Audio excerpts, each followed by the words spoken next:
Honours পাশ করেও এক যুবক দীর্ঘদিন ধরে চাকরি পাচ্ছে না। হঠাৎ একদিন চিড়িয়াখানায় তার একটা চাকরি হয়ে গেল। চিড়িয়াখানার বাঘটা হঠাৎ করে মারা যাওয়ায় খাঁচাটা শূন্য পড়ে আছে।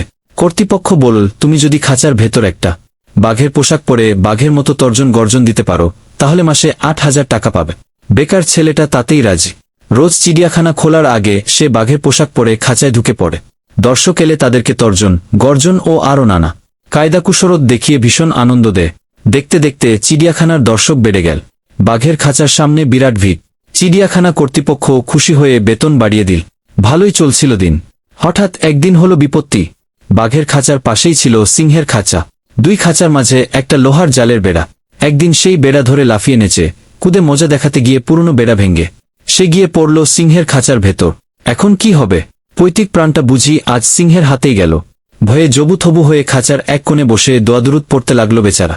এদিকে সিংহটাও কিছুক্ষণ চুপ করে বসে থেকে ধীরে ধীরে উঠে দাঁড়াল। তারপর আস্তে আস্তে এগিয়ে আসতে লাগলো তার দিকে। ভয়ে তো তার প্রায় হার্ট অ্যাটাক হবার জোগা। এদিকে সিংহটা একেবারে কাছে চলে এসেছে। প্রাণের মায়া ছেড়ে দিয়ে ছেলেটা যখন কালেমা পড়তে শুরু করল, ঠিক তখন সিংহটা বলে উঠল, ভাই এত ভয় পাবেন না, আমিও অনার্স পাশ বেকা।